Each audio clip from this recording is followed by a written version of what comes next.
Yo, what's up, guys? Today I have a 7-round mock draft for the Seahawks.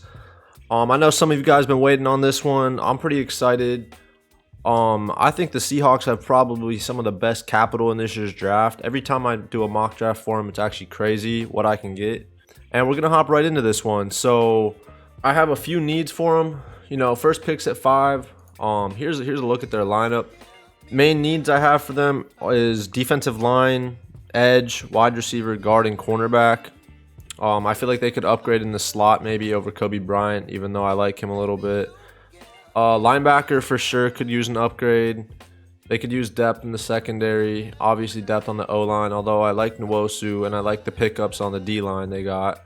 Over free agency, they could definitely use a guard improvement, and then a slot wide receiver would be nice.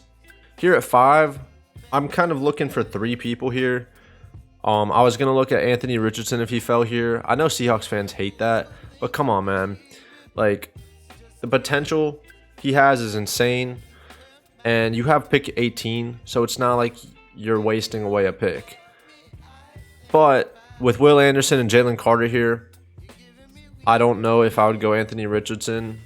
These two are just too much of a blue chip type prospects. And in this situation, I think I'm going to go Will Anderson Jr. And I think he's more of a safe pick.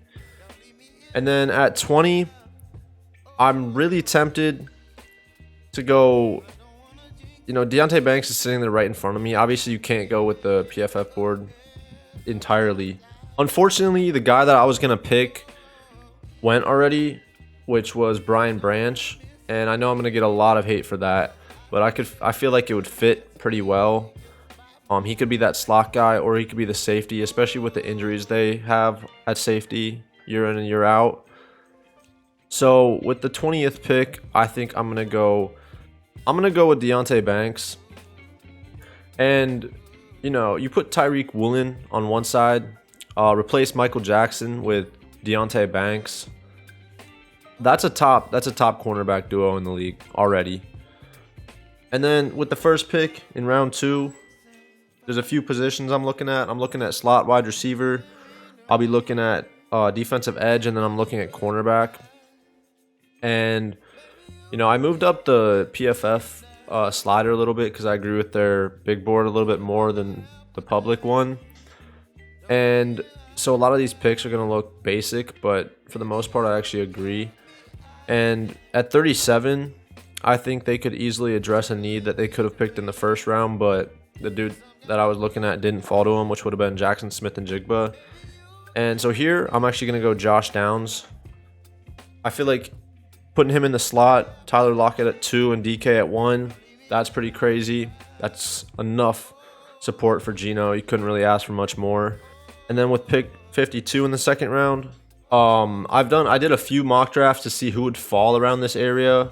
And we can only go with the simulation. I don't know what's going to happen in real life. And the spot that I look at here is linebacker. I love the prospects that fall here. I would have liked Drew Sanders. I had him fall here a few times, but he went to the Patriots up here. I've had Deion Henley fall here too, but he went at 42. I'm perfectly fine with taking Trenton Simpson here. I'm going to go Trenton Simpson. He's a sideline to sideline linebacker. And I think, he fits perfectly into the Seattle defense. So there's your depth at linebacker. And then with the first pick for the Seahawks in round 3, if I didn't go wide receiver with Josh Downs, I would have maybe looked at some of the wide receivers here. I really like Tyler Scott.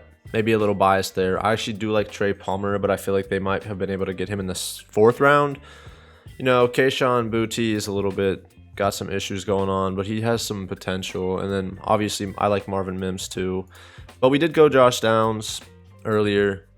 So at 83, I feel like it's a good spot to kind of look at running back and then interior defensive line, because we haven't addressed that yet. And you're going to say, why am I talking about running back? Well, you did lose Travis Homer. I forget who the backup running back is, but I do feel like you could upgrade on that just to give a little bit of pressure, take a little bit of pressure off of Kenneth Walker. But I think we're going to go interior defensive line here. And I'm going to go with Javon Dexter. He's a big guy. Take a look at his profile. He is 6'6", 310. And if you watched him at the combine, he moved pretty well. All right, and then in round 4, this is a good spot for the Seahawks. And Corey Trice is here, and I'm going to be the first one to say that I was pretty high on him from the start. You know, he had a great combine, and he's been, you know, his value's been increasing throughout the offseason. I also like Ivan Pace here. He's a beast at blitzing. You know, check out the grade. He's smaller. That's his only problem, really. So, but I fully believe in Ivan Pace, and I'm very biased towards him, and you're not taking that away from me. I will continue to be biased towards him. I feel like he's going to be a package player with the blitz, but I think he's going to excel in the league. And a few other people I would look at in round 4 would be Jaden Reed, Jair Brown. You know, Jair Brown's pretty good. I feel like this is around the range in which I could see him going. You know, they also need tight end help, but I feel like it's a bit of a reach to go Davis Allen, or Zach Kuntz. I could see him maybe being a little bit better than Davis Allen, depending on what you're looking for. And with all that being said, I'm going to throw you guys for a loop, and we are going to take Deuce Vaughn. I believe that Deuce Vaughn would be a great rotational running back with Kenneth Walker. He's not a power back, obviously. He's 5'5", 179. He's super small, but look at his grades. Like, he's been super successful in college with Kansas State. We're gonna go Deuce Vaughn. Seahawks fans, you might not like that one either. I have a plan. Just hear me out. Okay, so far we have a backup running back in Deuce Vaughn. We got Javon Dexter. So we addressed interior defensive line. I don't think we need to address that spot anymore. We went Trenton Simpson. They have Bobby Wagner.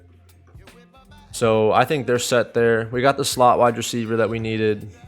We got that second cornerback that could easily rise into that 2 spot and play across from Tariq Woolen. That's a scary secondary. Legion of Boom 2.0 maybe. Will Anderson on that defense is like such a luxury. Like, imagine Nwosu with Will Anderson, with Deontay Banks, with Tariq Woolen, with Bobby Wagner. Like, that defense is getting scary. I'm super excited, honestly, for this defense. And the offense was pretty good last year. But we're in round 5, and I'm already set on edge kind of here. And that's because Ali Gay is still here. And, you know, he's a bigger guy. He's kind of slender. But he had some good production, especially if you watch the LSU tape. Like, I was watching BJ Ojolari tape, and Ali Gay's right there with him. Obviously, Ojolari has a lot more going for him. Ali Gay will catch your eye a few times. So we're going to go Ali Gay with the first pick in the 5th round. And they have pick 154, only 3 spots later. All right, so with the second pick, I think I'm going to go look at guard. And I may have waited a little bit too long on guard, but I'm looking at Ekeyor and Jackson Kirkland. And Kirkland's been pretty consistent throughout his career. No sacks, 2020, 0 pressures in the Rose Bowl. That's pretty impressive.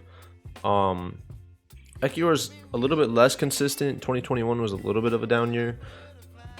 But with the combine, I think I'm going to go Kirkland. So we're going to go Kirkland there. And I'm kind of thinking I may have reached a little bit on Ali Gay. We may have been able to get him in round 6. But that's okay. I have a plan for round 6. So with pick 198, I'm kind of looking back at linebacker. I was going to get a tight end, but I don't know. I honestly wasn't expecting Wiley and Will Mallory to go. I may have gone with one of them if they both didn't go before this. But these guys kind of seem like reaches, so maybe if they make it to our pick in round 6 or 7, we might go that. But I think I'm going to go with a second linebacker. And I'm kind of debating between Troy Brown or Aubrey Miller. And I'm leaning towards Aubrey Miller because his coverage grade's better. We got Will Anderson, we got Trenton Simpson. I'm gonna go Aubrey Miller here. And we have one more pick left, which I have 2 plans here. Like I said, I was thinking, depending on who's left, tight end. Honestly, I'm looking at Brenton Strange. And then if he's still here, I think I was looking at DeMarco Helms. if you watch Alabama play throughout the year, this guy was not missing tackles. Like, let's check out his. He missed, 10.1% of his tackles, but I don't know. If you watched him, he did not miss tackles. So I'm gonna go DeMarco Hellams. They just got 3 pieces of their secondary. That's a strength now.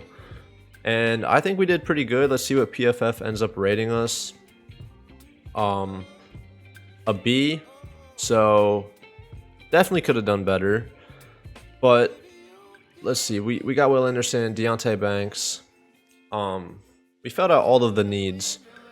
And I think this is a transforming draft for the Seahawks. They have that 5th pick, which is kind of a luxury.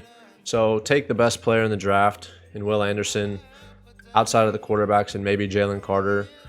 Or you get your cornerback 2, you get your slot receiver, sideline to sideline linebacker and Trenton Simpson. I don't know. I know Seahawks fans may have wanted me to go guard earlier. You may have wanted me to address D-line in a different fashion. I'm pretty happy with this. I think I may come out with another one with another situation that you'll see. So far, I like what happened here. I hope you guys really enjoyed this one. Let me know what you think, and I'll see you guys in the next one.